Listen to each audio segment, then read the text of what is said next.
Grills Plants here in Cornwall in the UK. It's just a little video, not too long, about squashes and storing squashes. So these squashes here, these are two Crown Prince squashes here. I would highly recommend growing Crown Prince squashes. They grow well and they also taste delicious. They're excellent for soups, excellent for roasting. My wife also likes to use these and make a cheese and squash scone, and they are pretty damn amazing as well. So these two Crown Prince squashes were the first two we picked, and that was about middle of September. So what we do is, when you pick them, can you see that I haven't just cut it down to here?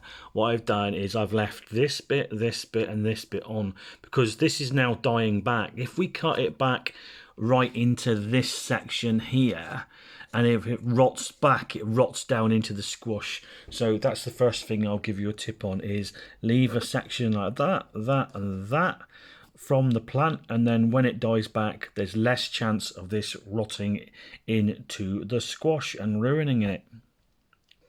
Tip 2, so once you've picked them, give them a wipe down just with a watering cloth, and then put them somewhere like we have on a shelf where there's a bit of light coming in but not in full sun. Okay, check them every week, pick them up, turn them over, make sure they're all okay.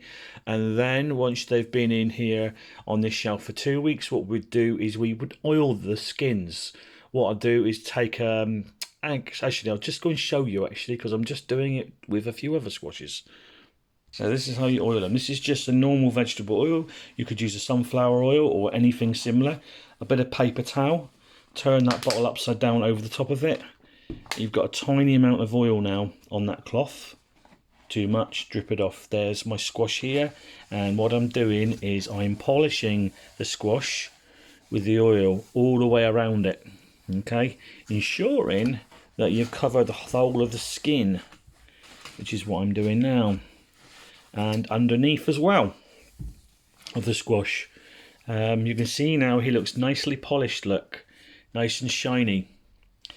I've done this also, this is a Sibley squash, and I've got another Sibley squash here, and I've been doing the same with the Sibley squashes as well. Sibley squashes are very good. This is a Sibley Hubbard, which is an old British squash, quite a good one to grow. As you can see, not as big, but a nice orange flesh inside, just like the Crown Prince, and another really delicious squash for soups, roasting, and for cheese and squash scones. Amazing.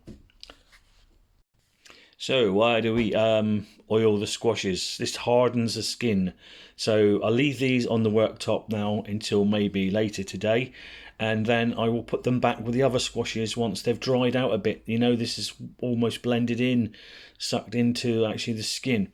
They'll go back on the shelf, and that will help thicken the skin. By thickening the skin, that will protect the squash more so than if you hadn't done it. So I'm back in with the two most mature Crown Prince squashes. Now, I think the question you're wanting to know is, when can you eat these? So remember, we're Cornwall, UK. So we picked these two maybe middle of September. And what we'll do is, I haven't got to do it yet, because really you want these squashes to mature before you eat them. If you cut them open now, they'll be hard. You don't want them hard, you want nice and juicy squash inside when you open them. So when I get into maybe early November, what I'll do is I'll pick these up and I'll tap them on the side. Now you can see that doesn't sound hollow like a drum, that sounds firm. When I get to early November, I'll do the first tap, proper tap, and I'll be picking it up, giving it a firm tap on the side. Probably they're not going to be ready early November. It's probably going to be more like late November, early December that we first eat one of these, because when you come in at that point and you tap it and the sound has changed to a hollow sound like you're patting a drum, that is when you know the squash is ready to eat. If you cut them up now, they're going to be hard. You want them nice, soft and juicy before you cook them.